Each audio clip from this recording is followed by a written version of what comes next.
यीशु मेरे तू है बड़ा महान, मेरे मन में तू हो विराजमान।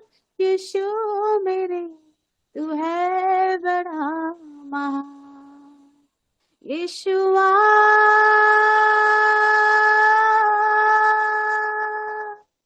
यीशुआ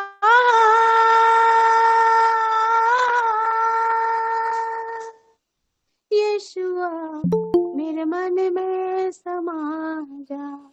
यीशुआ मेरे मन में समा जा, मेरे चेहरे से तेरी रोशनी चमके, मेरी बातों से तेरी खुशबू महके।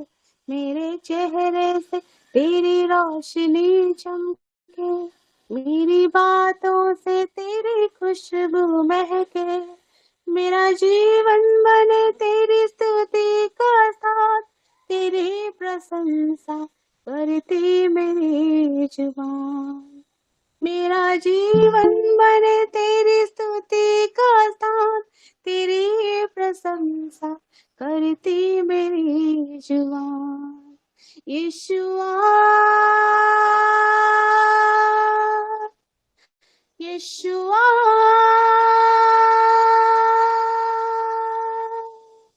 यीशुआ मेरे मन में समा जा। यीशुआ मेरे मन में समा जा, तुझे देखना मैं चाहूं, तेरी ओर यीशु करीब आऊं। तुझे देखना मैं चाहूं, तेरी ओर यीशु करीब आऊं। कितना है तू प्यारा प्रभु, तेरी महिमा मैं सबको सुनाऊं। कितना है तू प्यारा प्रभु, तेरी महिमा मैं सबको सुनाऊं। यीशुआ यीशुआ यीशुआ मेरे मन में समा जा। यीशुआ मेरे मन में समा जा। यीशुआ मेरे मन में समा जा। यीशुआ मेरे मन में समा जा। Thank you Lord, thank you Jesus. खुदा धन्यवाद करते हैं, पवित्र आत्मा आप काम करे पिता परमेश्वर, हमारे बीच में मंडराए मेरे खुदावन प्रभु परमेश्वर। हम आपकी आत्मा को पुकारते हैं पिता परमेश्वर, आपके आत्मा के बिना हम कुछ भी नहीं खुदावन। हम शरीर में पिता परमेश्वर दफन जाए पिता परमेश्वर, लेकिन आपकी आत्मा में जागृत रहे पिता, आपके आत्मा में बैठने पाए मेरे खुदावन यीशु मसीह के नाम में पिता परमेश्वर। क्योंकि शरीर को मन लगाना पिता परमेश्वर मृत्यु की तरफ लेकर जाते पिता परमेश्वर, जो आत्मा में मन लगाता है वो जीवन ही को पाता है मेरे खुदा। अब परमेश्वर हम आत्मा में पिता एक होकर पिता परमेश्वर बस तुझ में बने रहे खुदा, और जो आज हो पिता परमेश्वर आपके द्वारा आपकी आत्मा के द्वारा वो हम ग्रहण करना पाए यीशु मसीह के नाम से। आज हमारे हृदय को खोल दे, हमारे मन को खोल दे, हमारी बुद्धि को खोल दीजिए पिता परमेश्वर, हमारे ज्ञान को समझ को खोल दीजिए पिता परमेश्वर, हमारे विवेक को खोल दीजिए पिता परमेश्वर, और हर एक रस हर एक स्वभाव हर एक फल जो आप दे पिता परमेश्वर स्वर्ग से खुदा, हम उसको हम प्राप्त करने पाए खुदा, और उसको स्टोर करने पाए पिता यीशु के नाम से। आमीन आमीन आमीन। जय मसीह की। प्रभु को धन्यवाद। आमीन। God bless you so much. एक प्रार्थना में चलेंगे बबलू भाई के साथ में। बबलू भाई वचन के लिए प्रार्थना करें, और जो लोग नहीं जुड़ पाए उनके लिए भी प्रेयर करना, और बस हाँ भी इन दो बातों के लिए प्रेयर करना, रुकावट ना है जुड़ने वाले लोगों के लिए, ठीक है। प्रभु का धन्यवाद। जय मसीह की सभी को। भैया जी जय मसीह की। प्रभु यीशु मसीह के नाम से पिता हम धन्यवाद करते हैं, अपने आप को खुद को तेरे अधीन करते हैं खुदावन। तेरे वचन में लिखा है परमेश्वर अधीन हो जाओ, दुष्ट का सामना करो तो तुम्हारे सामने बाहर निकलेगा। प्रभु परमेश्वर हर वो गड़बड़ी, हर वो जो वचन के टाइम पे जो भी गड़बड़ी या कुछ भी ऐसे दुष्ट काम करने को, या जो भी लोग जुड़ रहे थे उनके जीवन में या घर परिवार में जो भी कुछ गड़बड़ियां थी, सताव था, कहीं भी वो जुड़ना चाहते थे परमेश्वर नहीं जुड़ पाए, तो ऐसी गंदी आत्मा को डांट कर बांध कर भगाते हैं। हर हिस्से से वो निकल जाए, छोड़े वो सारे मार्ग खुल जाए। प्रभु प्रभु हर एक बंद मार्ग मैं कमांड करता हूँ इसी समय खुल जाए प्रभु परमेश्वर। तेरा आत्मा परमेश्वर तेरे दास में होकर अब वो अभिषेक के द्वारा परमेश्वर, वो मसा के द्वारा परमेश्वर, और तेरे आत्मा के द्वारा जो भी बुलवाया जाए सुनना हो परमेश्वर, और वो सब हम लोग ग्रहण करने पाए और फिर परमेश्वर हम लोग बहुत सा फल लेकर आए। जो तेरी इच्छा है वो हमें पूरी होने पाए फिर परमेश्वर। तेरे दास के द्वारा तू बोलेगा, हर एक बातों को सिखलाएगा परमेश्वर, ताकि हम जो सीख सकें औरों को सिखा सकें परमेश्वर। हमें जो तैयार कर रहा है प्रभु अपनी महिमा के लिए, अपने तेरा राज्य आ गया खुदावन, तेरे राज्य में परमेश्वर हम लोग भी परमेश्वर इस्तेमाल हो, ताकि बहुत से लोगों को लेकर आए जो बंधुआई में थे, जो दिक्कत मुसीबत परेशानियों में थे खुदावन, उन सबको भी परमेश्वर आज जो ऐसा भी परमेश्वर ऐसा वचन देगा, ऐसा काम करेगा खुदावन अपने दास के द्वारा, वो अभिषेक हो उनके जुबान को इसी समय उनके होंठों पर परमेश्वर, मुख पर पैरा बिठा अपने नाम का खुदावन, ताकि परमेश्वर जो भी निकले वो तेरी महिमा की बातें हों, और जो भी सुनना हो परमेश्वर वो हम लोगों के हृदय में आज वो रुपया हृदय रूपी पटिया पर लिख जाए। वो परमेश्वर आज फिर ऊपर से कनेक्ट करना और फिर ऊपर तैयार करना परमेश्वर, ब्लेसिंग आशीषों का कारण हमें सबको ठहराना, अपने दास को आशीष देना। जैसे आत्मिक चेलों की आंखें वो समझ पवित्र समझने के लिए खोल दी गई थी लूका 24:45 के अनुसार, ये वचन इसी समय क्लेम करता हूँ सबके शरीरों में, जीवन में, मन में, हर एक हिस्से में परमेश्वर जीवित हो जाए। यह जीवित है, प्रबल है, दोधारी तलवार से चौका है, ये काम करे खुदावन, ताकि आत्मा के हम लोगों की समझ और परमेश्वर खुल जाए यीशु मसीह के जीवित सामर्थ्य नाम में। तेरे दास को ब्लेस करते हैं, तेरे हाथों में तेरे चरण सिंहासन निकट लाकर फिर तेरे हाथों में सौंपते हैं। तेरे दास को ब्लेस करना तो यीशु मसीह के नाम में, आमीन आमीन आमीन। जय मसीह की भैया जी। आमीन। प्रभु बहुत आशीष बाबू, God bless you so much. Vaishali बहन आप उस बात के लिए प्रार्थना करें रिकॉर्डिंग के लिए। मेरी एक छोटी सी एक मिनट सिस्टर, एक मिनट ईशा बहन, एक मिनट। वैशाली बहन आप प्रार्थना करें।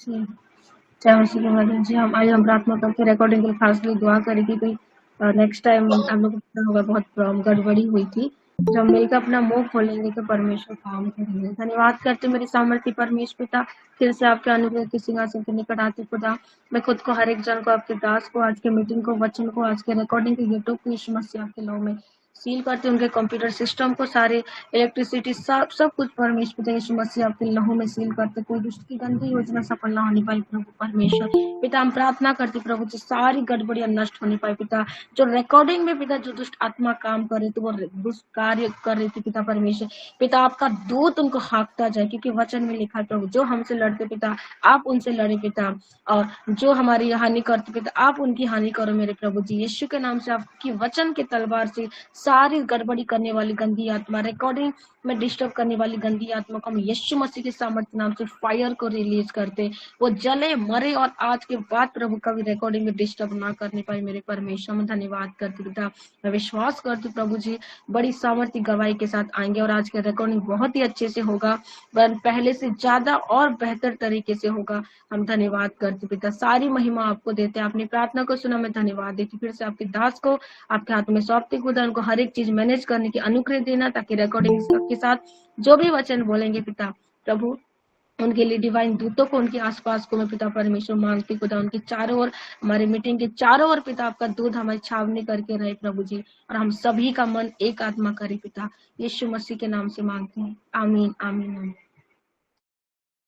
आमीन आमीन आमीन। God bless you so much Vaishali बहन, खुदा बहुत बरकत दे, आशीष दे। निशा बहन आपका जो प्रार्थना का विषय है ना, या कुछ भी आप कहना चाह रहे थे ना, वो आप मुझे लास्ट में बताना, ठीक है जी। मैं अभी हॉस्पिटल में हूँ और अभी अच्छा जी क्या बोलते हैं, मेरा गले का एंडोस्कोप हो रहा है, एक बार हुआ तो रिपोर्ट सही नहीं आया, और दूसरे बार में भी गले में दवाई डाले हैं, मेरा गला एक सप्ताह से बहुत दर्द हो रहा है पता नहीं, और इसीलिए डॉक्टर के पास आई हूँ, तो 2 बार एंडोस्कोप हो गया, सही रिपोर्ट पता ही नहीं चल रहा है, तो आप सब मेरे लिए दुआ कीजिए। अच्छा, चलो प्रेयर करते हैं। प्रभु यीशु अपने आप को, तेरी बेटे निशा को, हम सभी को तेरे लहू में डालता है। सभी लोग हाथ बढ़ाएं प्रभु, इसी समय अधिकार सामर्थ्य और आज्ञा के अनुसार हम तेरे बच्चे होने के नाते, तेरे दास, तेरे अभिषिक्त होने के नाते, हम एक मन एक आत्मा को तेरे बच्चे, तेरे बेटे निशा की तरफ हाथ बढ़ाते हैं। इसी समय इसके पाप क्षमा हो, सारे श्राप और बंधन टूटे, हर एक दुर्बलता की आत्मा इसके शरीर से जाए, हर एक बीमारी की आत्मा इसके शरीर से जाए, हर एक डिस्टर्बेंस की गंदी आत्मा इसकी देह से, मन और विचारों से जाए, जो उसको विश्वास में कमजोर करती है, और यीशु के नाम से आजाद हो जाए, चंगी हो जाए और छूट जाए। हर एक गले के बंधनों से इसको आजाद करते हैं, तेरे वचन को बेचकर इसको चंगा करते हैं। डॉक्टर की तमाम गलत रिपोर्ट्स को हम कैंसिल करते हैं, यीशु ही के कोड़े खाने से चंगी हो जाए। तेरा वचन इसके गले का हार बने और ये छूट जाए, यीशु के नाम से चंगी हो जाए। धन्यवाद देते इसके पाप क्षमा करके तेरे लहू से इसको धो के शुद्ध करने के लिए धन्यवाद। अभी जब रिपोर्ट्स होगी सब अच्छा और भला होगा, बड़ी गुड न्यूज होंगी, इस बात की घोषणा करते हैं। इनका टाइम पैसा नहीं बिल्कुल ही वेस्ट नहीं होगा, यीशु के नाम में मांगते हैं। आमीन आमीन और आमीन। चिंता मत करो, आगे बढ़ते हैं, ठीक है। गॉड ब्लेस यू, सभी को प्रभु बहुत ब्लेस करिए कि आप लोगों ने दुआएं की मिलकर। जी थैंक यू जीसस। प्रभु यीशु, आपके निर्दोष लोग से हम सभी को, हमारे शरीर प्राण आत्मा को, तन मन धन को, खाने पीने की वस्तु को, वस्त्रों को, हमारे व्हीकल्स को, हम सभी को, हमारे परिवारों को, यीशु आपके पवित्र सामर्थ्य निर्दोष लोग होते हम सभी को तेरे नाम में छिपाते हैं। यीशु के स्तुति पर हम सबके चार तरफ लगा दे, यीशु मसीह के नाम में मांगते हैं, आमीन। कुछ क्वेश्चंस पूछेंगे आपसे, फिर हम आगे बढ़ते हैं। अब्राहम के बारे में किसने लिखा था? जिसको पता है वो हाथ वाले बटन पे क्लिक करना। किसी को भी नहीं मालूम है? अच्छा, राजन भाई जल्दी बताओ। मूसा नबी। अच्छा, मूसा ने। प्रीति बहन? मूसा। अच्छा, करण कुर्रे भाई? अच्छा, ठीक है। बस 3 लोगों को, अशोक विश्वकर्मा, निशा, अशोक, जिसका है आंसर मूसा, वो सही है। Very good job, good answer, God bless you. एक और क्वेश्चन, यूसुफ के बारे में किसने लिखा?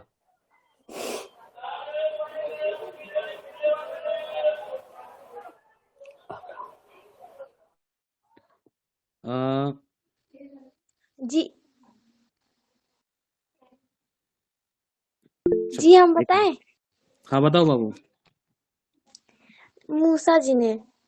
अच्छा, वेरी गुड जॉब, क्लैपिंग करो, बहुत बड़े बेटा। और हनोक के बारे में, और नूहा के बारे में, और नूहा के बच्चों के बारे में किसने लिखा?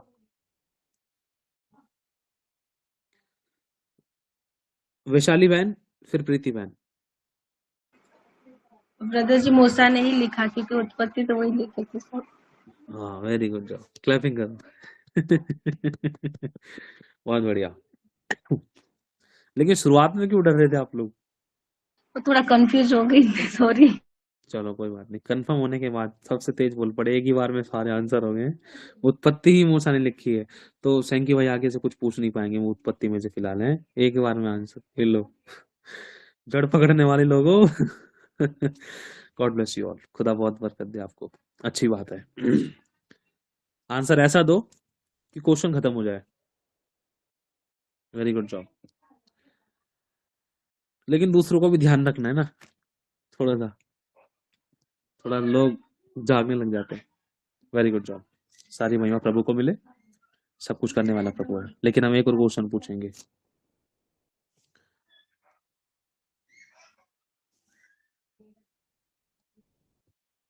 भैया मुझे कुछ कहना था, पहले थोड़ा दिखाने वाली हार्ट का पे कर दीजिए।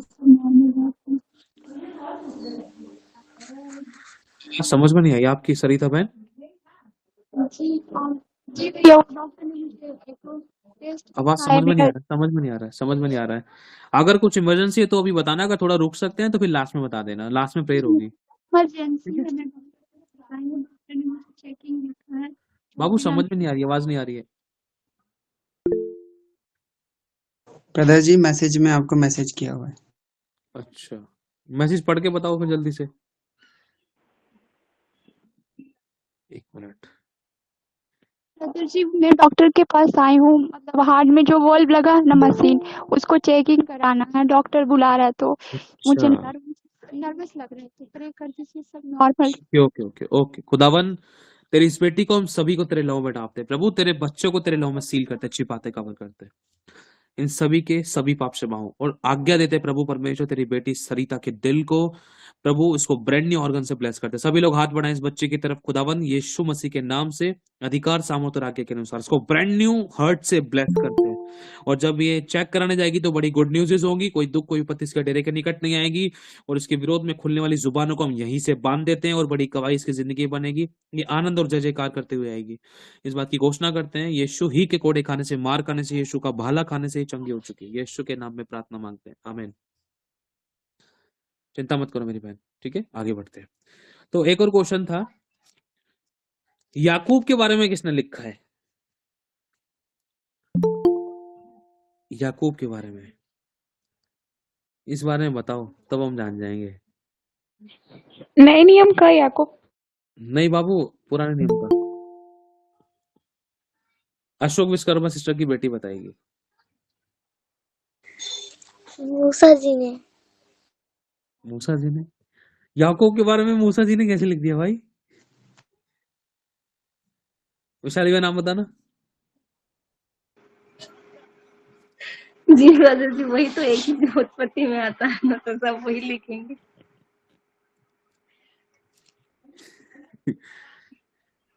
चलो और भी आगे आंसर आ रहा है लेकिन नहीं खोलूंगी। और आप पूछना सब। चलो, बहुत बढ़िया, चलो बहुत अच्छी बात है, वेरी गुड जॉब। मूसा जी ने लिखा था। अब एक मिनट रुको,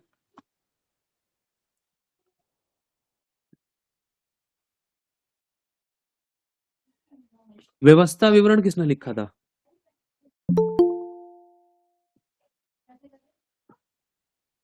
अपराजिता ब्रदर का जी नाम। मूसा के द्वारा लिखा गया था।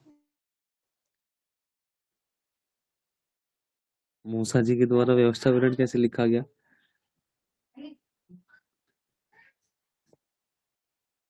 इधर उधर टुकुर टुकुर देख रहे हैं लोग। सोचने में लग रहे हैं। जी, जिसको पता है वो हाथ वाले बटन पे क्लिक करो जल्दी से। गिनती और व्यवस्था विवरण की पुस्तक किसने लिखी है?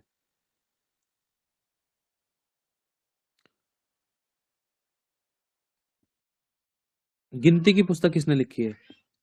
प्रियंका।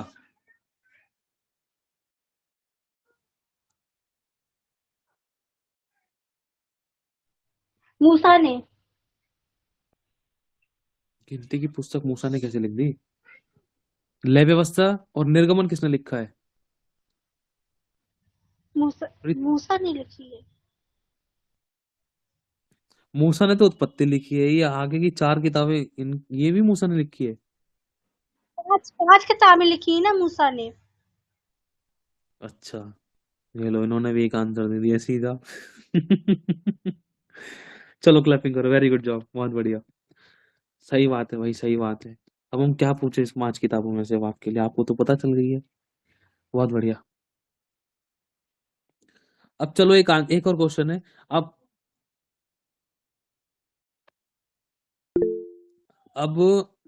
वीडियो चालू करो पहले तो आप लोग, जो लोग कर सकते हैं, है ना, प्लीज, जो लोग इमरजेंसी है जिनका, वो मत करें। जो थोड़ा लग रहा है कि ये थोड़ा करना मुश्किल है, वो मत करें।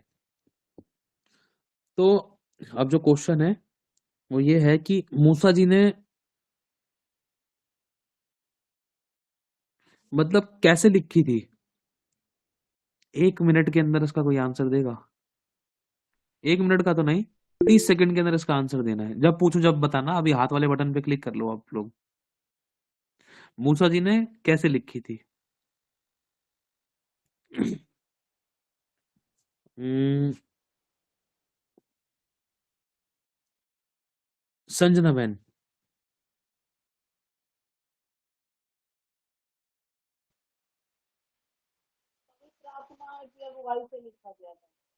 आपकी आवाज नहीं आ रही मेरी बहन, जल्दी से बोलिए, जल्दी से।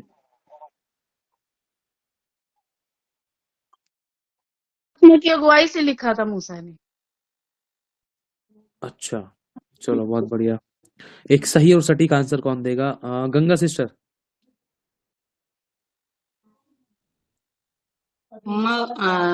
पत्थर की 2 पट्टियों पर लिखी थी। नहीं नहीं, वो तो 10 आज्ञाएं लिखी थी। चलो प्रीति मारी, आप बताओ जल्दी से।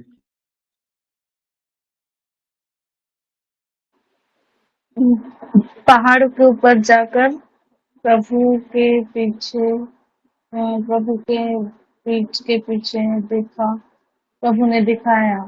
और अच्छा, ऐसे कैसे हो सकता है? वैशाली का नाम बताओ। मूसा ने बोला।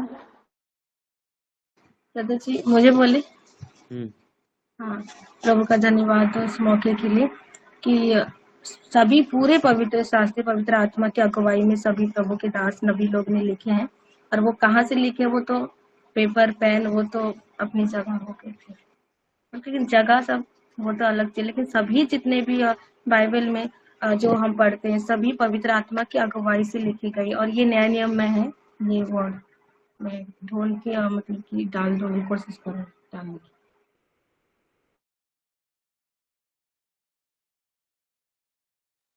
आपका म्यूट। जी मेरा आंसर हो गया ब्रदर। हाँ, संपूर्ण पवित्र शास्त्र परमेश्वर की प्रेरणा से रचा गया है। लेकिन पवित्र हमारा आत्मा जो जी हाँ, लेकिन हमारा जो मेन क्वेश्चन है वो ये है कि ये पवित्र ये मूसा जी ने कहाँ पर किस तरीके से कैसे लिखा था इसको? कैसे को छोड़ो, किस तरीके से बताओ, कहाँ और किस तरीके से लिखा था? या कहाँ की मतलब किस मतलब कैसे पेन कॉपी छोड़कर लिखने का सबसे बड़ा उन्होंने पत्थर पे लिखा था ब्रदर, पत्थर पे अच्छा, लिखा था, पत्थर को काट के। नहीं नहीं नहीं, वो 10 आज्ञाएं थी। चलो अशोक विश्वकर्मा सिस्टर बताएं आप। मिलाप वाले तंबू में बैठ के लिखी थी। ये कहाँ लिखा है?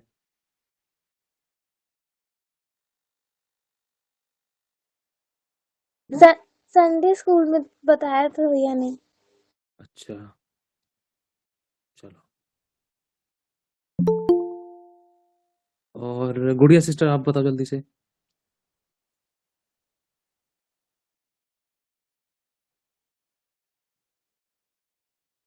सीने सीने पर्वत पे तख्ती के ऊपर लिखा था।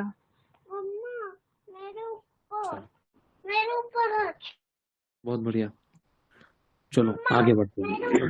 आसान शब्दों में अगर हम इसको देखें तो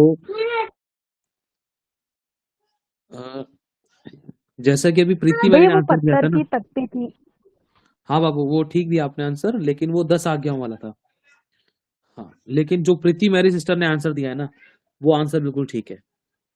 एक बार प्रीति मैरी फिर से बताओ। ब्रदर, जब परमेश्वर को मूसा जी ने कहा कि मैं आपको देखना चाहता हूँ, तो परमेश्वर ने बोला कि मैं तुम मुझे नहीं देख सकते, ऐसे बोल के उनके बैक को जब दिखाया तो उसमें से लिखा है। हाँ, ये सही और सटीक आंसर है। परमेश्वर ने कहा, मूसा ने कहा था प्रभु मैं आपको देखना चाहता हूँ। और पहले क्लैपिंग करेंगे प्रभु की महिमा के लिए, सारी महिमा प्रभु को मिले। तो क्वेश्चन था किस तरीके से कैसे लिखा था मूसा ने।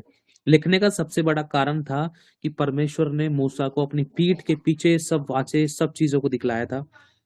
और प्रभु ने कहा था मैं वहां से होकर गुजरूंगा तो उस पहाड़ी की चट्टानों के बीच में दरारों में खड़ा हो जा।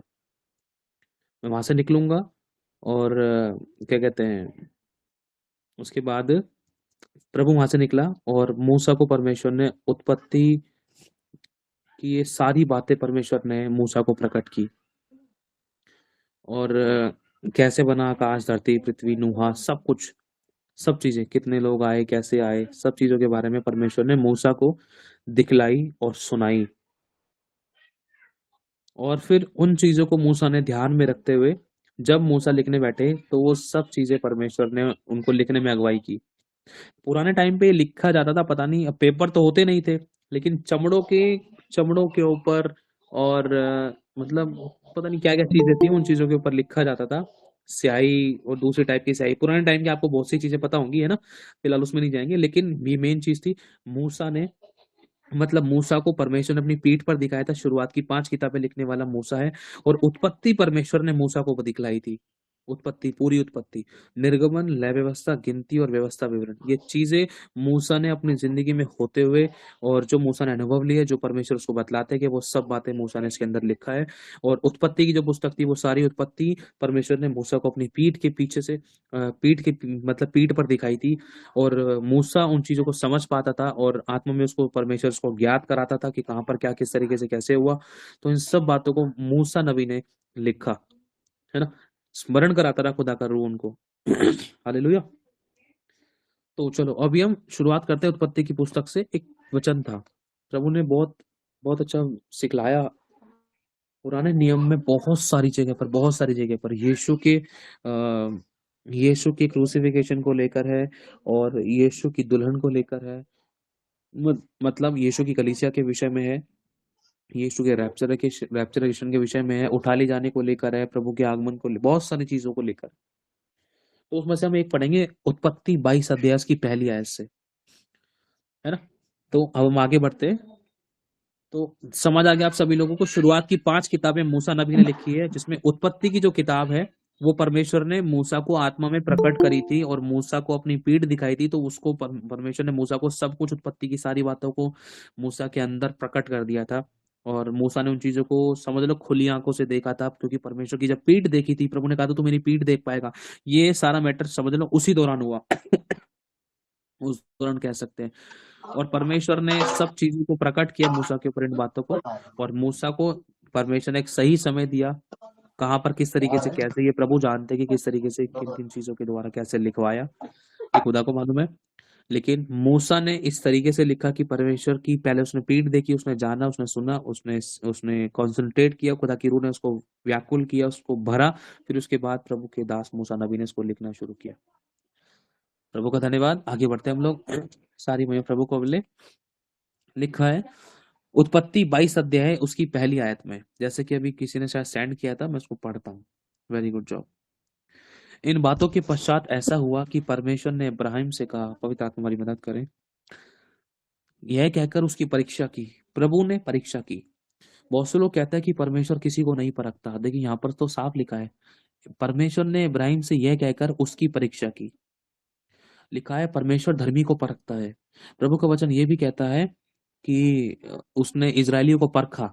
उसका वचन में ये भी लिखा है कि मैं तुझे परख कर जान लूं कि तेरे मन में क्या है। मैंने तुझे भूखा भी होने दिया, प्यासा भी होने दिया, मतलब प्रभु ने होने दिया, है ना, ताकि मैं जान लूं कि परख कर जान लूं कि तेरे मन में क्या है ना। खुदा भी परखता है, शैतान भी परखता है। और तीसरा, मनुष्य खुद अपनी अभिलाषाओं के कारण परीक्षा में खिंचकर फंसकर परीक्षा में पड़ता है। अभिलाषाओं में खिंचकर और पकड़ परीक्षा में पड़ता है, और अभिलाषा गर्भवती होती है, फिर वो पाप को जनती है और पाप मृत्यु की ओर लेकर जाता है ना।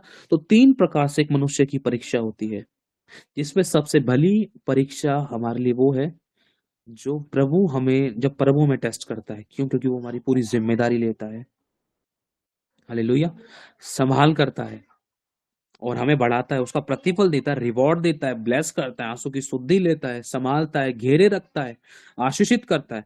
इस समय बहुत से प्रभु के सेवकों की, विश्वासियों की परीक्षाएं चल रही थी, जो प्रार्थना करते हैं, आराधना करते हैं, चर्च जाते हैं, संगति करते हैं, नए विश्वासी, पुराने विश्वासी, आराधना करते हैं, प्रचार करते हैं, गवाहियां देते हैं। तो बहुत से लोगों की जिंदगी में कुछ ना कुछ ऐसी टेस्टिंग थी, परीक्षाएं थी। हल्का फुल्का आपको बैकग्राउंड में नॉइस आ सकता है ना, तो आप उस चीज पे कॉन्सेंट्रेट मत करना। आपको पता है हमारा छोटा बाबू है, गप्पू है। तो ध्यान रखना इस बात पे कि जब भी अगर हमारी जिंदगी में कोई परीक्षा है, तो हमें उस बात को लेकर धन्य समझना है अपने आप कि खुदा में परख रहा है। क्योंकि प्रभु ने कहा जिसे पुत्र बनाता है उसकी ताड़ना भी करता है, उसको कोड़े भी लगाता है ना। ये परमेश्वर का एक बहुत तगड़ा प्लान है। यूसुफ की परीक्षा थी। यूसुफ के बारे में लोगों ने गवाही दी कि इसके साथ इसका परमेश्वर रहता है, वो इसके हाथ के कामों को सफल करता है। दानियेल की जब परीक्षा हुई, दानियेल के विषय में दानियेल के विरोधियों ने दानियेल की गवाही दी कि तेरा परमेश्वर सच्चा है। शद्रक मेशक अबेदनगो के टाइम पर शद्रक मेशक अबेदनगो के विरोधियों ने, राजा ने उन तीनों की गवाही दी। समझ रहे आप लोग? वो परमेश्वर की ओर से कई बार टेस्टिंग होती है, ताकि लोग जो झुंड है पूरा उद्धार पाए, डिलीवरेंस पाए, उद्धार पाए, अनंत काल का जीवन पाए, पापों की क्षमा पाए और पूरे डिलीवरेंस को देखे अपनी जिंदगी में। आमीन। अब कैसे पता लगाएं कि कौन सी परीक्षा परमेश्वर की ओर से, कौन सी परीक्षा में हमारी वजह से, कौन सी परीक्षा शैतान की ओर से? देखो कुछ आसान शब्दों में हम समझेंगे, कई बार कुछ मिलती जुलता भी होता था, हो सकता था। अगर परमेश्वर की ओर से कई बार परीक्षा होती तो उसमें ज्यादातर हमें ये चीज देखने के लिए मिलती है कि हम सही होने के बाद भी सहते हैं। सही होने के बाद भी चुप लगाना पड़ता था। सही होने के बाद भी बहुत सारी चीजें, हालात, परिस्थितियां ऐसे हो जाते थे कि ना चाहकर भी किसी से शेयर नहीं कर सकते। प्रार्थना का विषय किसी को बतला नहीं सकते, किसी से एडवाइस नहीं मांग सकते, किसी से अगुवाई नहीं मांग सकते, अपना हक के लिए लड़ नहीं सकते। अपने परिवार की, फैमिली की सिचुएशन, परिवार और परिस्थितियां, अपने सेवकाई की सिचुएशंस ऐसी होती हैं कि कई बार ऐसा होता है, अगर कोई विश्वास में नहीं है तो उनसे अपना हक नहीं मांग सकते, उनसे क्लियर भी नहीं कर सकते। कुछ परिस्थितियां एक विश्वासी की जिंदगी में ऐसी हो, अगर क्लियर कर रहे तो हो सकता है जो अविश्वासी व्यक्ति है उनको आपकी अच्छी बात भी शायद बुरी लग सकती थी, है ना। तो कई बार परमेश्वर की ओर से जो टेस्टिंग होती है ना एक विश्वासी की जिंदगी में, तो उससे हमें ये क्लियर पता चल जाता है उसके अंदर ज्यादातर होने के क्या चांसेस चलते हैं। प्लीज जो लोग वीडियो चालू कर सकते हैं वो लोग वीडियो चालू करें। अगर आप लोग बहुत बिजी हो तो आप लोग थोड़ा कर सकते हैं वीडियो ऑफ, है ना। तो ध्यान रखें इस बात को कि जब भी एक विश्वासी की जिंदगी में परीक्षा होती है, ध्यान रखना इस बात को कि जब भी विश्वासी की जिंदगी में परीक्षा होती है, इस बात को मत भूलना कि जो परमेश्वर की ओर से परीक्षा है उसके अंदर वो सही होने के बाद भी जब सहता है तो ये परमेश्वर की ओर से एक साइन है। वो परीक्षाएं, वो परिस्थितियों की तरफ से आपको एक साइन मिलता है कि खुदा परख रहा है आपको चुप लगा कर रहना है ना। और खुदा की परीक्षाएं हमने देखी है अब्राहम की जिंदगी में, और परमेश्वर के बहुत सारे नबी हैं, सेवक लोग हैं, अभिषिक्त हैं, दास लोग हैं, प्रॉफिट्स हैं। एलिया की जिंदगी में परीक्षा आई थी, जिस खुदा ने उसको, एलिया प्रभु के दास नबी को खाना खिलाया कौवे के द्वारा, रोटी खिलाई कौवे के द्वारा, मीट रोटी खिलाई कौवे के द्वारा, पानी पिलाया, है ना, जल के मतलब नाले के द्वारा, नदी नाले के द्वारा।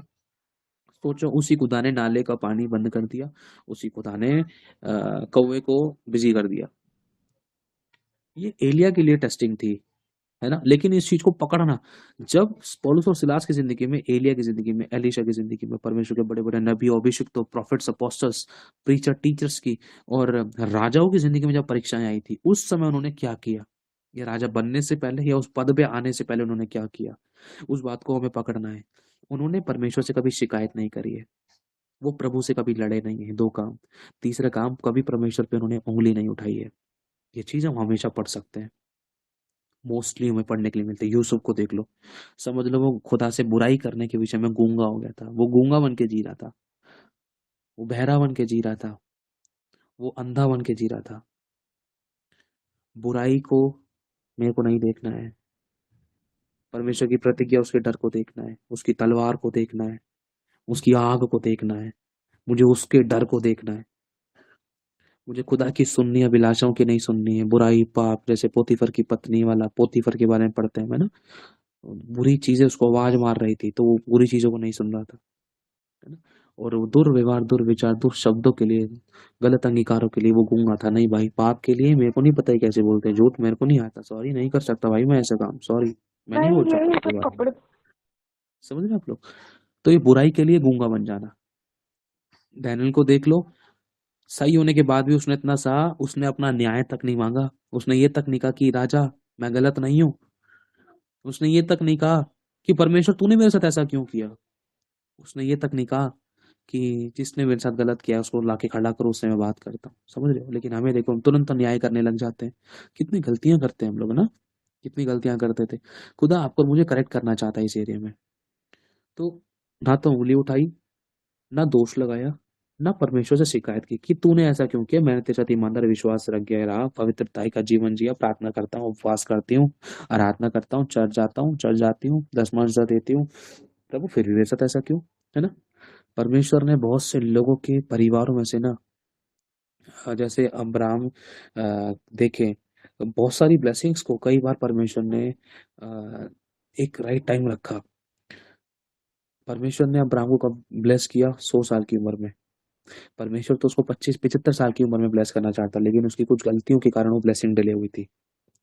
अब एक चीज हम ध्यान से देखें, कुछ परमेश्वर के सेवक लोग ऐसे रहे जिनकी जिंदगी में शैतान के द्वारा परीक्षाएं हुई हैं और उनके फैमिली मेंबर्स में इतना गड़बड़ियां की हैं, या किसी को नुकसान पहुंचाने की कोशिश, किसी को घात करने की कोशिश करी। लेकिन ध्यान रखना, जो लोग बचे रहे हैं ना, वो खुदा की दृष्टि में अनमोल बन गए हैं, वो ब्लेस हो गए हैं, क्योंकि उन्होंने खुदा को नहीं छोड़ा है, खुदा में बने रहे। और खुदा को ये बात मालूम है और ये स्मरण रहता है, और वो अपने बंदों की देखभाल करता है। हालेलुया। वो प्यार करता है, वो सहारा बन के खड़ा होता है। वो कभी आपको किसी परीक्षा में अकेला नहीं छोड़ेगा, चाहे आप अपनी गलती के कारण पड़े हो, चाहे आप शैतान के द्वारा आपकी परीक्षा हो रही थी, या फिर आपको खुदा परख रहा था। वो किसी भी परीक्षा में आपको अकेला नहीं छोड़ेगा। अगर छोड़ता ना आज आप और मैं यहाँ नहीं रहते, खुदा ने तो हमें कम परखा है, हम तो खुद अपनी गलती के कारण हर हफ्ते हम परीक्षाओं में पढ़ते रहे, और परीक्षाएं कितनी बड़ी होती गई, समझ रहे हैं आप लोग। लेकिन खुदा ने हमें नहीं छोड़ा है, ऑलवेज हमारे साथ है। मैं तुझे कभी ना छोड़ूंगा, कभी ना त्यागूंगा, ये हकीकत है। प्रभु ने कहा है ना, जैसे माँ तुम्हें सांत्वना देती है, माँ कब कब मदद करती है, सहायता करती है। पता है बच्चे ने चोरी कर दी, झूठ बोल दिया, अच्छा काम कर दिया, गाली बक दी, या छोड़ के चला गया, दिल दुखा दिया, लड़ाई कर दी, हर एक व्यवहार में चाहे अच्छा था चाहे बुरा था, माँ गले से लगाती है ना।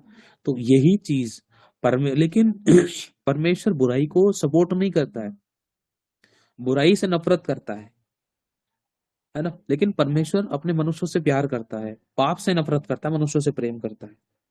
लेकिन खुदावंद का कलाम बताता है आज आपको और मेरे को, जब अब्राहम परीक्षा में पड़ा। प्लीज, अगर आप लोगों में से कई लोगों की परीक्षाएं चल रही हैं, फिजिकली हो सकती है, शारीरिक रूप में, आर्थिक रूप में, आत्मिक रूप में, फाइनेंशियली हो सकती है, और पारिवारिक रूप में हो सकती है, सताव को लेकर हो सकती है, किसी भी एरिया में हो सकती है।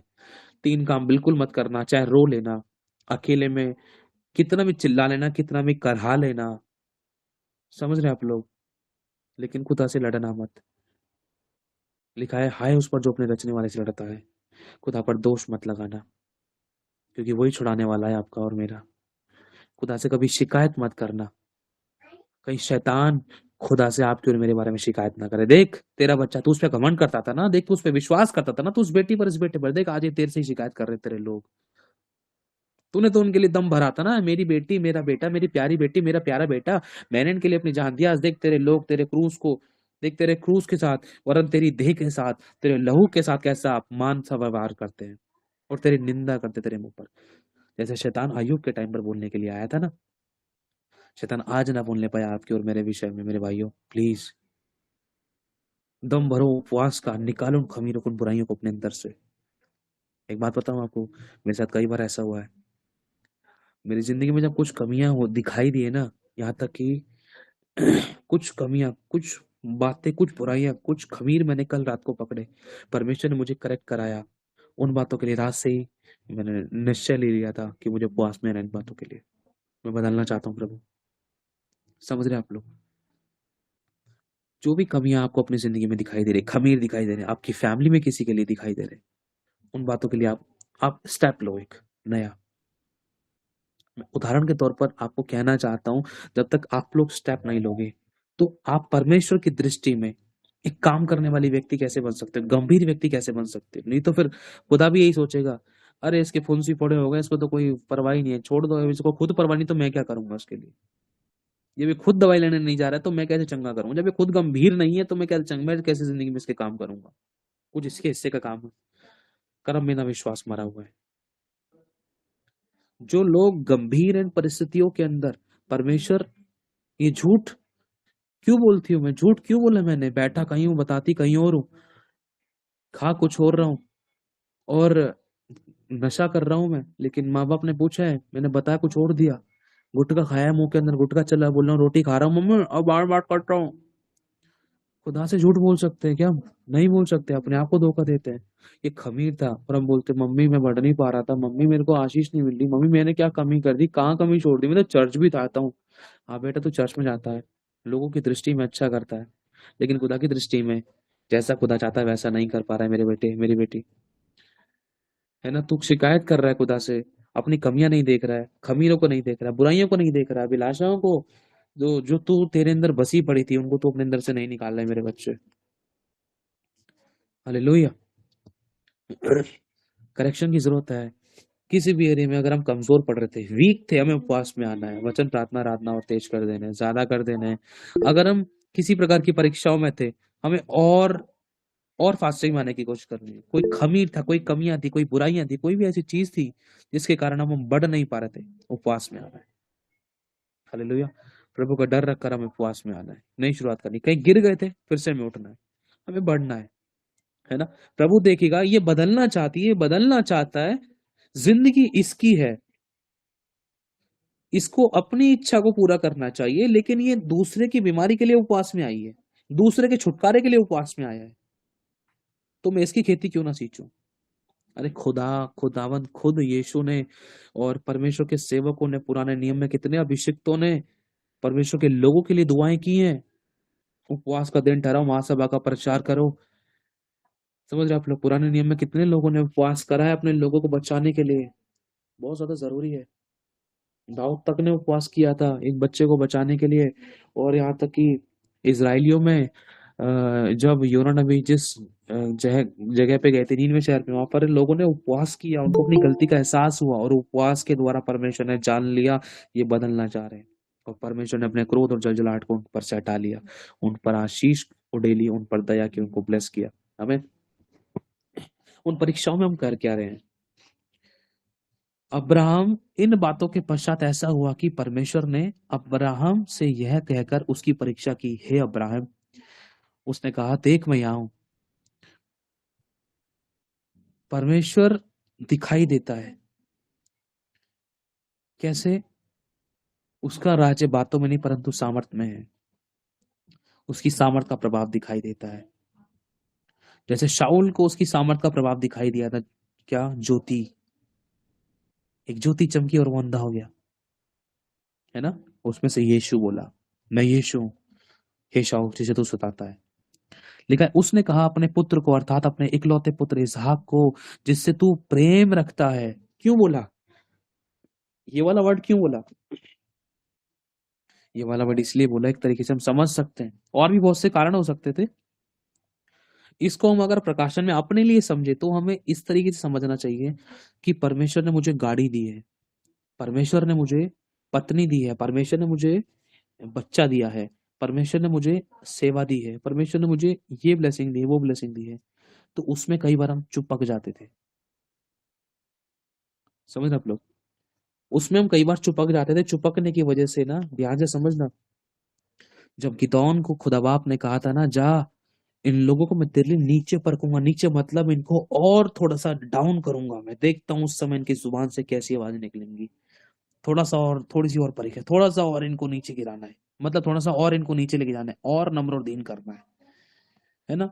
तो परमेश्वर देखा, परमेश्वर ने कहा कि जा उस सोते के पास जा, नदी के पास जा, इनसे पूछ, सब मिलकर यहाँ पर पानी पिए। और जब सब पानी पीने लगे, लिखा है कि कुछ लोग ऐसे थे जो बिना हथियारों को उतारे चपड़ चपड़ करके पानी पी रहे थे। कुछ लोग ऐसे थे जो बिना हथियार उतारे पानी पी रहे थे चपड़ चपड़ करके। कुछ लोग ऐसे थे जिन्होंने हथियार वगैरह उतार के आराम से बैठ कर पानी पी रहे थे। अब आराम से बैठकर जो पानी पीने वाले थे ना, वो कौन थे? वो चुपक गए थे आशीषों में। लेकिन जो चपड़ चपड़ करके पी रहे थे ना, वो गंभीर थे। हमें हथियार नहीं उतारने। कभी भी हमारा प्रभु बोल सकता है चलो, शत्रु हमला कर रहा है। समझ रहे हो? तो प्रभु ने कहा था जो चपड़ चपड़ करके पानी पी रहे हैं ना, जिनको कोई परवाह नहीं है किसी भी चीज की, जिनको कोई परवाह नहीं है कि क्या कहते हैं पानी मिले या ना मिले, जैसा हो रहा है वैसा कर लो, बस तैयार रहो, ऐसे लोगों को अलग कर ले। उन लोगों की गिनती कितनी थी? हजारों हजार में से 300 लोग, 300 लोगों के द्वारा खुदा ने युद्ध जिताया था। अब उन 300 की गिनती में क्या हम हैं? ये परमेश्वर हमें देखना चाहता है कि हम जो चीज परमेश्वर ने हमें दी है, जो ब्लेसिंग हमें दी, कहीं इसमें हम चुपक तो नहीं गए हैं, कहीं हम खुदा को देना बंद तो नहीं कर दे। मेरे भाई और बहनों, खुदा ने अब्राहम से कहा, अब्राहम तू बहुत, जो मैंने तुझे ब्लेसिंग दी ना, तेरा और मेरा रिश्ता थोड़ा कमजोर पड़ रहा था। आज खुदा का और आपका और हमारा रिश्ता कमजोर पड़ रहा था। खुदा ने हमें सब दिया जिस चीज की जरूरत थी। बहुत बार हमने खुदा को खुदा का नहीं दिया। खुदा कह रहा है मेरे बच्चे, तेरा और मेरा रिश्ता कमजोर पड़ रहा था, कोई तीसरा तेरे और मेरे बीच में आ रहा है। प्रभु ने कहा, अब्राहम अपने पुत्र को जिससे तू प्रेम रखता है संग लेकर मोरिया देश में चला जा, और वहां उसे एक पहाड़ पर, जो मैं तुझे बताऊंगा, होम बलि करके चढ़ा दे। बस इतना कहकर खुदा की आवाज लोप हो गई। अतः अब्राहम सवेरे तड़के उठा और अपने गधे पर काठी कसकर अपने 2 सेवकों और अपने पुत्र इस्राएल इसहाक को संग लिया और होम बलि के लिए लकड़ी चीर ली। होम बलि के लिए लकड़ी चीर ली। समझना, यहाँ पर एक पिता है और उसका बच्चा है, एक यहोवा है और एक यीशु है। अब बाप ने बच्चे की मृत्यु के लिए इंतजाम पहले ही कर दिया है। पुराने नियम में लिखा है, यशायाह 53:4 में, और भी पुराने नियम में के बहुत सारी वर्सेस में लिखा है कि उसकी पीठ पर हलवाहों ने हल चलाए और लंबी लंबी रेखाएं खींच दी, और उसको सिरका पिलाया गया, उसको सताया गया, है ना? बाप ने पहले से ही बेटे के लिए मरने के लिए पहले से ही भविष्यवाणियां दे रखी थी। जो काम परमेश्वर ने अब्राहम से कहा था उससे खतरनाक तरीके से काम खुदा ने अपने और अपने बेटे के साथ व्यवहार किया। एक तरफ अब्राहम यहाँ पर लकड़ी चीर रहा था बलि चढ़ाने के लिए, दूसरी तरफ परमेश्वर अपने बेटे के लिए क्रूस तैयार कर रहा था, क्योंकि लिखा है कि परमेश्वर ने उसे रोगी कर दिया और उसने उसको घुड़का मारा, वो परमेश्वर का मारा गोटा समझा, है ना।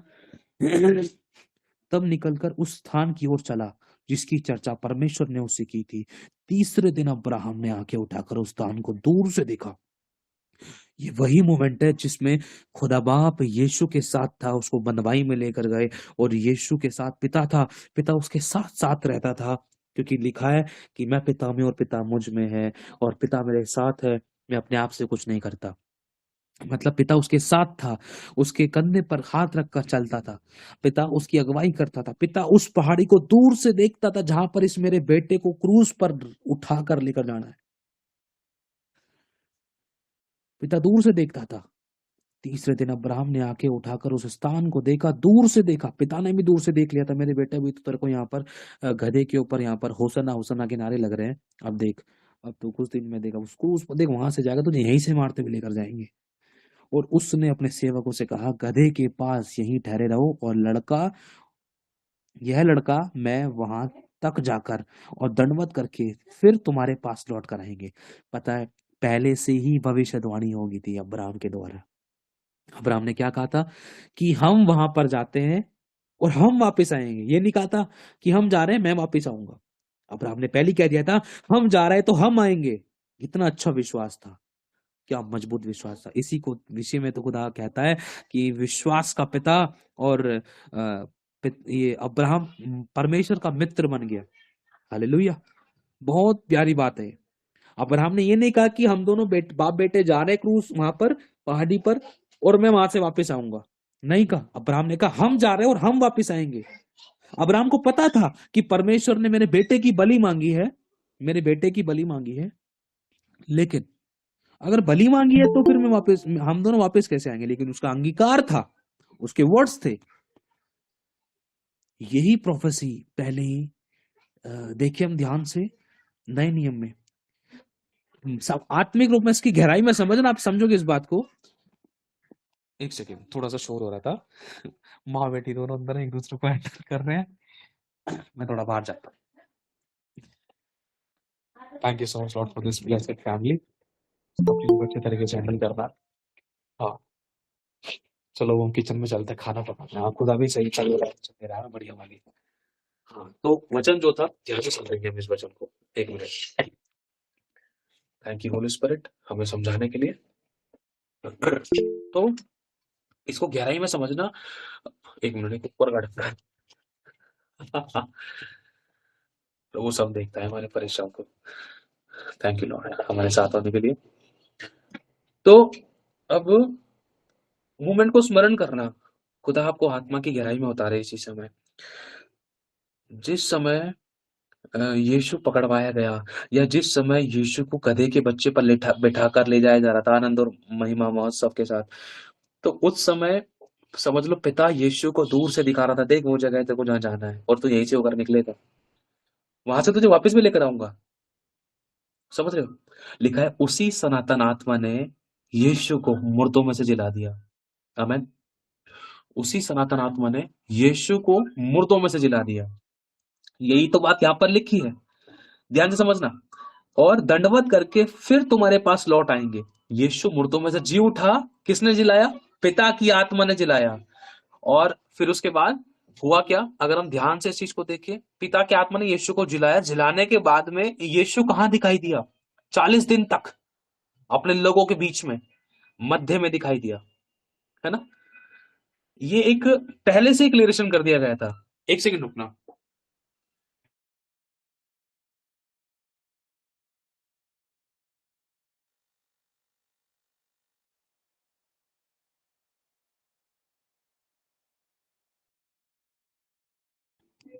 हाँ तो ये बहुत ब्लेस्ड मोमेंट है कि एक पहले से ही बाप ने अपने बच्चे के लिए ऐसे इंतजाम कर दिए थे, मेरे बच्चे मैं तुझे नहीं छोड़ूंगा, मैं तुझे लेकर आऊंगा। यीशु अधोलोक तक में उतर गया था, लेकिन बाप उसके साथ था। और दाऊद ने कहा था कि अधोलोक में जाऊं तो तू वहां है। आमीन, हालेलुया। सोचकर देखो, अब्राहम ने तो यही कहा था सिर्फ कि मैं और मेरा बेटा जाते हैं और हम वहां से दंडवत करके आएंगे। दंडवत करके, समझ रहे आप लोग क्या बात बोली? अब्राहम पिता ने दंडवत करके आएंगे। तब अब्राहम ने होम बलि की लकड़ी ले अपने पुत्र इसहाक पर लाद दी। समझ रहे हो, ये वो मोमेंट है जब यीशु के कंधे पर क्रूस डाल दिया गया था। हालेलुया। किसने डाली थी? अब्राहम ने होम बलि की लकड़ी लेकर। यीशु हमारे लिए होम बलि था, हमारे पापों की बलि था। यीशु हमारे लिए सारी बलि था, सब प्रकार की बलि था। और तब अब्राहम ने होम बलि की लकड़ी लेकर अपने पुत्र इसहाक पर ला दी। ये वही मोमेंट है सेम। समझ लो, बाप ने यीशु मसीह के कंधे पर क्रूस टांग दिया। ले बेटा, ये पूरे संसार के पापों का बोझ है। जिस प्रकार से अब्राहम ने अपने बेटे के कंधे पर लकड़ी, होम की लकड़ी, अपने पुत्र इसहाक पर लाद दी। बच्चे से उठाई नहीं जा रही होगी, लेकिन फिर भी लाद दी। क्यों? उस समय अगर ज्यादा प्यार पहुंचलाना होता ना, तो हो सकता है पापा के लिए थोड़ा कठिन हो जाता। लेकिन पहले से ही उसे थोड़ा सा ऐसा व्यवहार करने लगा। नहीं हो रहा ना, पकड़ इसको, लेके चल इसको। समझ रहे हो आप लोग? एक इस मतलब दुर्व्यवहार नहीं, कहने का मतलब होता है ना कि अगर एक माँ से अगर किसी बच्चे को अलग किया जा रहा है, माँ और बच्चे के बीच में बहुत प्यार है, तो वो और ज्यादा प्यार, अगर वो प्यार से बात कर रहे हैं उस अलग होने के टाइम पर, तो नहीं हो सकते, और ज्यादा प्यार बढ़ सकता है। लेकिन उस समय माँ ने उस बच्चे को गुस्सा कर दिया, चुप, पढ़ाई खाने काम कर रहा है, बात नहीं मानता, जाओ चलो। ऐसा करके माँ ने बच्चे को डांट दिया और अकेले में कमरे में जाकर दहाड़े मार मार कर रोने लगी। मैं मेरे बच्चे को कैसे मैंने दूर कर दिया। प्यार से उसको दूर करना मेरे लिए नामुमकिन था। समझ रहे आप लोग? प्यार से मेरे लिए दूर करना नामुमकिन था, इसलिए मैंने उसके कंधे पर बोझ डाल दिया। और उसको लिखा, तब अब्राहम ने होम बलि की लकड़ी ले अपने पुत्र पर इसहाक पर ला दी और आग और छुरी को अपने हाथ में ले लिया। आग और छुरी को, समझ रहे आप लोग? आग और छुरी। आग खुदावन की रूह, आग की सी फटती हुई जीवें, खुदावन ने उसको अपने पास ले लिया। छुरी, वचन की तलवार, जिसके द्वारा यीशु के ऊपर वार हुआ। समझ रहे आप लोग? वचन यीशु की जिंदगी में पूरा हुआ कि तुझे जाना होगा, तुझे मरना होगा, और तू क्रूस उठाएगा, तू सताव सहेगा, तू सबके पापों को बोझ अपने ऊपर लेगा, और तुझे मारा जाएगा, तुझे कोड़े की मार दी जाएगी, और तुझे क्रूस पर लटकाया जाएगा, छाती में भाला खाएगा, और तुझे सिरका पिलाया जाएगा। ये सारे वचन की तलवारें थी जो यीशु के ऊपर चली थी। पिता ने उसको रोगी कर दिया। लिखा है ना, पिता ने उसको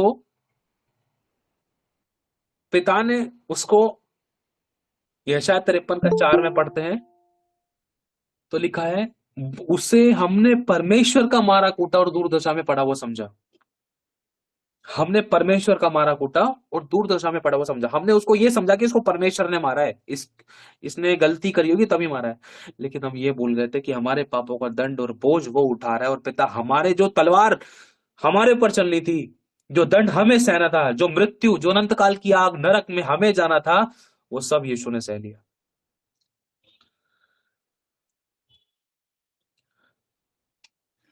कहने का मतलब, मान लो अब एक, जैसे कि लिखा है, होम बलि की लकड़ी लेकर अपने पुत्र इसहाक पर लाद दी।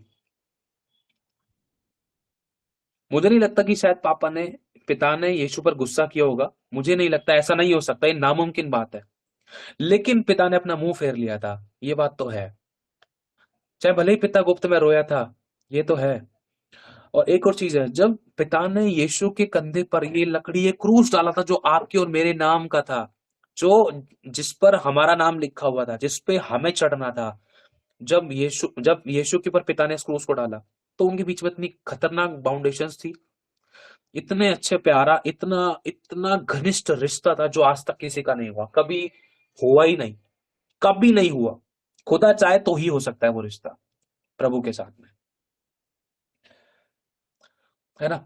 आज तक समझ लो पौलुस आखिरी सांस तक इस बात के लिए तरसता था, और परमेश्वर के बहुत से लोग, सेवक लोग तरसते थे इस बात के लिए कि यीशु के समान पिता तुझसे प्यार करना है। वो रिश्ता नहीं हो सका, आज तक भी किसी का नहीं हो सका। भले एक लेवल तक वो गए, संसार की सीमाओं से ऊपर तक उठा लिए गए वो, और आत्मा में बहुतों से, करोड़ों अरबों खरबों से ऊंचे उठ गए, एक रिश्ते में, एक रिलेशनशिप में भी ऊंचे उठ गए, लेकिन जो रिश्ता यीशु का पिता के साथ था वो रिश्ता नहीं हो सका, है ना। जैसे अब मान लो मैं हूं और मेरा बच्चा है, मैं हूं और मेरा बच्चा है। प्रभु ने मुझसे बोला कि शंकी बेटा एक काम कर, अपनी बेटी को ना होम बलि करके मुझे चढ़ा दे। अब मैंने बोला ठीक है प्रभु, मैं आता हूँ, मैं पहाड़ी पर चढ़ रहा हूँ। समझ इस चीज को, एक इमेजिनेशन करना आत्मा में, तब आप समझ पाओगे इस रिलेशनशिप को। तब जब ये परिस्थिति मेरे साथ घटी, जब मेरे से प्रभु ने बोला, मैं उठा और मैंने मेरी बेटी को लिया, और जितना मैं इससे प्यार से बात कर रहा हूँ, जितना मैं चुम्मा चाटी कर रहा हूँ, मेरा बच्चा, मेरा प्याला बच्चा, तो उतना मैं परमेश्वर की आज्ञाओं को तोड़ सकता हूँ। क्यों? क्योंकि परमेश्वर का प्यार मेरे अंदर कम होने लगेगा। और जब मुझे पहले ही परमेश्वर ने कह दिया है, जब वो उस बच्चे को मुझसे ले रहा है, तो जितना हो सके ना उस बच्चे से मैं उतना दूरी बना के रखूं, ताकि मुझे उसको बलि करने में आसानी हो। समझ रहे आप इस बात को? एक रिलेशनशिप, एक प्यार, इस फील कर सकते हैं इस चीज को। अगर परमेश्वर ने मुझे कह दिया है, बेटा मुझे तेरी बेटी चाहिए, उसको तू होम बलि करके उस पे चढ़ा दे, मेरे सामने उसको आग में होम करके चढ़ा दे, प्रभु कह रहा है, तो अब जब मैं लेकर चलाऊं मेरी बेटी को चलते चलते, तो मैं अब जितना मुझसे, बेटा मेरा बच्चा कैसे रहेगा, कैसा है, इतना इतना ज्यादा, जितना चुम्मा चाटी करूंगा, जितना प्यार प्रेम करूंगा ना, उतना मैं खुदा की आज्ञा में कमजोर पड़ सकता था। और जितना मैं चुप लगाऊंगा, शांत रहूंगा, और थोड़ा सा कोशिश करूंगा कि हल्का सा थोड़ा मुझसे भी डिस्टेंस बनाए मेरी बेटी, तो हो सकता है कि मेरे को उसके लिए उसको होम करने में, परमेश्वर को चढ़ाने में आसानी हो, थोड़ी आसानी हो सकती है। तो परमेश्वर, जब अब्राहम ने देखा होम बलि, जितना मैं मेरे बेटे को सीने से लगाऊंगा ना, तो हो सकता है कहीं मैं उस बच्चे को सीने से लगाने की वजह से ना, कहीं मैं परमेश्वर की आज्ञा को ना तोड़ दूं। थोड़ा सा मेरा बच्चा दूरी बना के रख ले, तेरे को लकड़ी दे रही, तू मेरे ज्यादा चुकेगा नहीं, गले भी नहीं मिलेगा, ले तू पहले लकड़ी को संभाल ले, तू फ्री हो जाओ, तू तू उधर जा, थोड़ा सा फिर बेटा उधर जा, मैं प्यार करता हूँ तेरे से, लेकिन तू उधर जा। समझ लो, तो बाप से भी मुश्किल हो रहा था ये। बाप ने उसके पीठ पर क्रूस लाद दिया अपने, और आग और छुरी अपने हाथ में ले ली, अधिकार। और वे रूह, परमेश्वर ने अपने, खुदा तो रूह है ही, और वे दोनों एक साथ चल पड़े। पापा भी उसके साथ था। लिखा है ना, यहोवा प्रतिदिन हमारा बोझ उठाता है। नहीं छोड़ा यीशु को पापा ने, मैं उठाऊंगा तेरा क्रूस, साथ में हूं, चिंता न कर। मतलब कहने का ये नहीं कि परमेश्वर ने एक तरफ से यीशु ने क्रूस को पकड़ा, एक तरफ से परमेश्वर ने पकड़ा। इसको समझना क्या कहना चाह रहे हैं। परमेश्वर ने आत्मा में यीशु को हियाव दिया, क्योंकि जब कठिन हो रहा था तो यीशु ने पिता से प्रार्थना की, पिता हो सके तो ये प्याला मेरे आगे से हटा ले, मेरी नहीं तेरी सिद्ध इच्छा पूरी। उसी समय खुदा के स्वर्गदूत आए और उसको सामर्थ्य दी, और वो चले गए। वो सामर्थ्य यीशु के अंदर काम करती थी, और उसी सामर्थ्य के द्वारा यीशु उस क्रूस को उठा पा रहा था। मतलब पिता ने उसकी मदद की, एक साथ चलते थे वो। इसहाक ने अपने पिता अब्राहम से कहा, हे मेरे पिता। ये वही शब्द है, इसको जब मैं पढ़ रहा था ना आज, तो मेरे को एक वो वाली आवाज कान में, मतलब वो वाला वर्ड्स मेरे को याद आने लगे कि हे मेरे परमेश्वर तूने मुझे क्यों छोड़ दिया। ये वही मोमेंट याद आने लगा। इसहाक ने अपने पिता अब्राहम से कहा, हे मेरे पिता।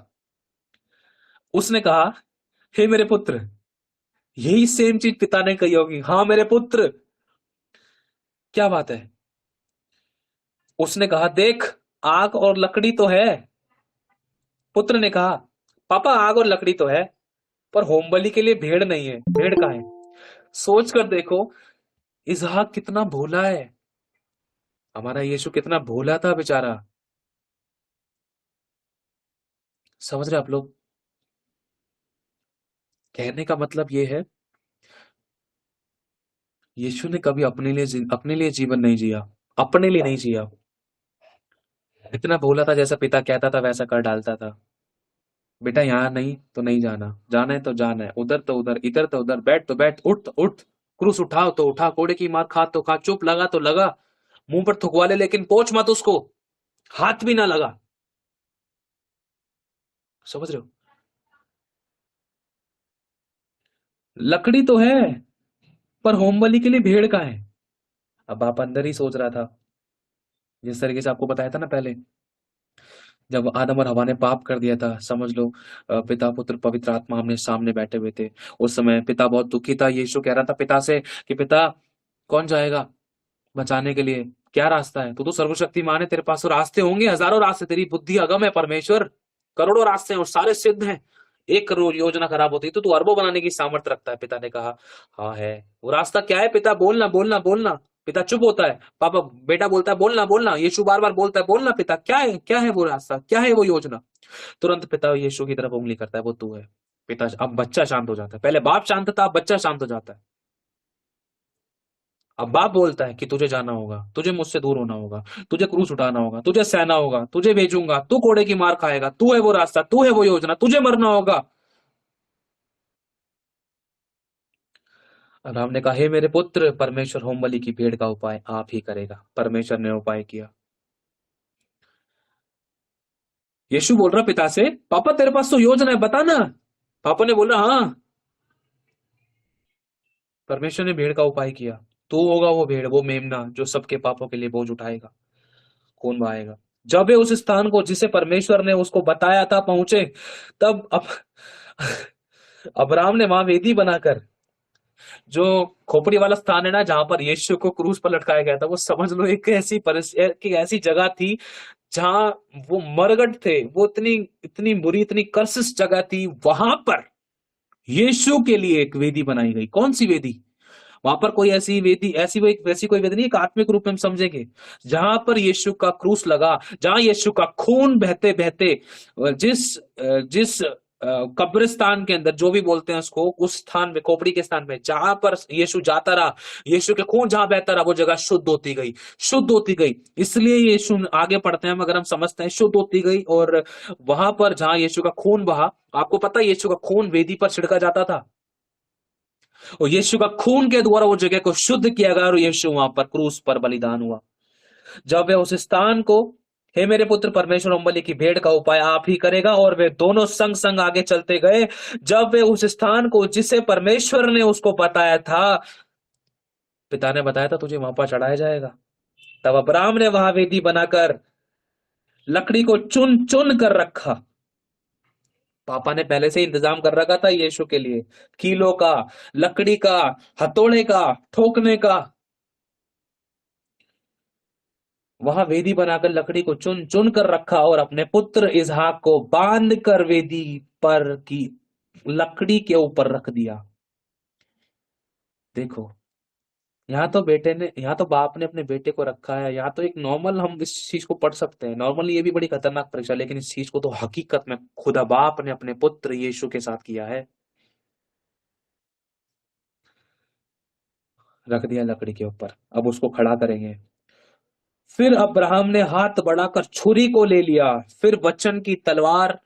अब्राहम को तो खुदा के दूत ने रोक दिया, पुत्र को बलि करे, लिखा है तब यहोवा के दूत ने स्वर्ग से उसको पुकार के कहा, हे अब्राहम, हे अब्राहम, सुन, देख मैं यहां हूं। उसने कहा, उस लड़के पर हाथ मत बढ़ा और ना उससे कुछ कर, क्योंकि तूने जो मुझसे अपने पुत्र वरन अपने इकलौते पुत्र को भी नहीं रख छोड़ा, इससे मैं अब जान गया कि तू परमेश्वर का भय मानता है। अब इस आयत के ऊपर अगर हम पढ़ते हैं, यूहन्ना 3 अध्याय उसकी 16 आयत, कि परमेश्वर ने जगत से ऐसा प्रेम किया, देख तूने अपने इकलौते पुत्र को नहीं रख छोड़ा, तो मैं कैसे छोड़ सकता हूं? चल मेरे अंदर तो इतना प्यार है, मैंने तेरे पुत्र को नाश नहीं होने दिया। तो सोच, अब तुम लोगों के पापों के लिए मेरा एक पुत्र आएगा, क्योंकि मैं पहले ही उत्पत्ति में कह चुका हूं, एक आएगा इस स्त्री के द्वारा जो शैतान सब तेरे सर को कुचलेगा। अब वो मेरा पुत्र यीशु होगा। इसलिए लिखा है कि परमेश्वर ने जगत से ऐसा प्रेम किया कि उसने अपने इकलौते पुत्र को दे दिया, जो कोई इस पर विश्वास करे वह नाश न हो परंतु अनंत जीवन पाए।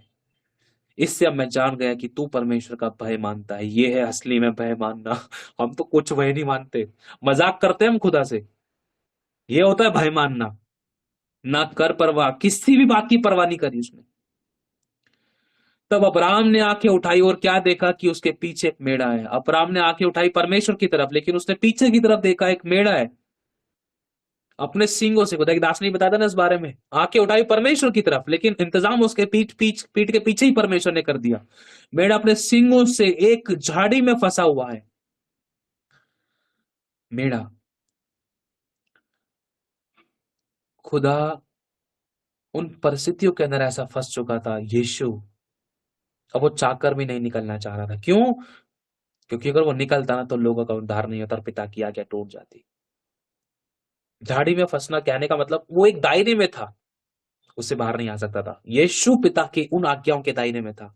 वो नहीं चाहता था जैसे आदम और हवा ने तेरी आज्ञा तोड़ी पिता मैं भी तोड़ू, वो नहीं चाहता था और ना ही उसने तोड़ी। वो भी वहीं रहा। वो चाहता छूट सकता था। यीशु ने कहा था कि तुम किसको पकड़ने के लिए आए हो तलवार और भाले के साथ? उन्होंने कहा यीशु नासरी को। यीशु ने कहा इन सबको छोड़ दो और मुझे पकड़ लो, मैं हूं यीशु नासरी जिसे तुम पकड़ने के लिए आए हो। मैं चाहूं तुम मेरे को भाले और तलवार से पकड़ने के लिए आए हो, मैं तुम्हें कौन दिखाई देता हूं? अगर मैं चाहूं तो पिता से बोलकर अपनी 12 पलटनों को बुलवाकर स्वर्गदूतों की मैं सब कुछ तहस नहस कर सकता हूं, लेकिन नहीं, मुझे आज्ञा का पालन करना है। तब अब्राहम ने आंखें उठाई और क्या देखा कि उसके पीछे एक मेढ़ा अपने सींगों में एक झाड़ी में फंसा हुआ है। अतः अब्राहम ने जाके उस मेढ़े को लिया और अपने पुत्र के स्थान पर। अब परमेश्वर पिता ने क्या करा? परमेश्वर पिता ने होम बलि एक मेमने के स्थान पर यीशु को लिया। अब्राहम ने पुत्र की जगह पर मेमना बलि किया, लेकिन परमेश्वर ने मेमने की जगह पर अपने पुत्र को बलि कर दिया। अब्राहम ने उस स्थान का नाम यहोवा यीरे रखा। आपको पता है, अब्राहम ने उस जगह का नाम यहोवा यीरे रखा कि परमेश्वर ने मुहैया किया। लेकिन परमेश्वर ने क्या सोचा होगा? सोचो मेरे भाई और बहनों, कि खुदा ने तो अब्राहम ने उस जगह का नाम रखा कि परमेश्वर मुहैया करता है। लेकिन अगर हम परमेश्वर और यीशु के उस गोलगोता की पहाड़ी के विषय में इस विषय को अगर हम सोचे, तो परमेश्वर इस चीज का क्या नाम रखता कि मैंने अपने इकलौते को दे दिया। लोगों को लग रहा है कि मैंने तुम्हारे लिए मुहैया किया, लेकिन मैंने तो अपने एक को खो दिया।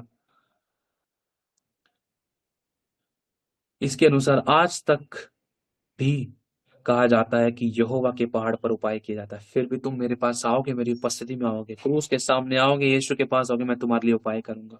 क्यों? क्योंकि मैंने एक को देखकर तुम अरबों खरबों को, तुम सभी को अपनी ओर खींच लिया है। आमीन। प्रभु कहता है इस कारण मैं निश्चय तुझे आशीष दूंगा। God bless you all. प्रभु सभी को बहुत आशीष दे। प्रभु की कुर्बानी को बेकार मत जान देना भैया, प्लीज। देखो कितना खुदा ने तुमको उठाया है। थोड़ी सी देर में खुदा ने इतनी गहरी बातें सिखलाई आपको और मुझे। प्रभु का धन्यवाद करते हैं। एक प्रार्थना में चलेंगे। खुदावन अपने आप को, मेरी पत्नी, मेरे बच्चे को, तेरे सही बेटा बेटी को, हम सबको तेरे नाम में सील करते हैं। सभी को ब्लेस कर, सभी के आंसू की शुद्धि ले, सभी के पाप क्षमा, सभी के बंधन टूटे। प्रभु इनको हर एक परीक्षाओं में स्थिर कर, जय दिला, ब्लेस कर, इनके रास्ते खोले, इनकी हर घटिया भरपूरी बदले। प्रभु आपसे विनती करते हैं इनको हियाब दे, अनुग्रह दे, इनका विश्वास बढ़ा, यीशु मसीह के नाम में। प्रभु आपसे विनती करते हैं हर एक ऐसी परिस्थितियों से जो उनको तोड़ देती है, ये आजाद हो जाए। और परमेश्वर ये तेरे प्रेम को समझे, उस प्यार के बहाव में, उस सोते में परमेश्वर ये बहने पाए खुदावन तेरी महिमा की नदी में, तेरी आत्मिक गहराई में, जल में प्रभु बहने पाए। परमेश्वर तूने, तेरा धन्यवाद, तूने हमें सिखलाया। परमेश्वर होली स्पिरिट आपको बहुत बहुत धन्यवाद कि आपने हमें पिता का दुख हमें स्मरण कराया। धन्य हमारे पिता परमेश्वर कि आपने अपनी जान हमारे खातिर दी। हाँ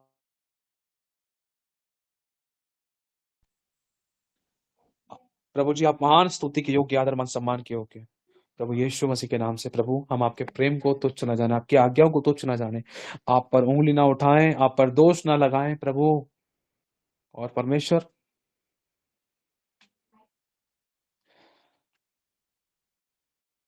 इस समय ऐसा लग रहा है कि कुछ गुलाब की पत्तियां, उनकी खुशबू आ रही है। खुदावन तेरी महक से हम सभी को महकाने के लिए तेरा धन्यवाद करते हैं। Thank you so much Lord, तेरे प्रेम की सुगंध हमारे मध्य में लाने के लिए। Thank you Holy Spirit Jesus. प्रभु हमें टच करने के लिए, हमें छूने के लिए, अपने मस्से से भरने के लिए, हर एक परीक्षाओं में हमें स्थिर और मजबूत करने के लिए, अगुवाई देने के लिए, मार्गदर्शन करने के लिए धन्यवाद देते हैं।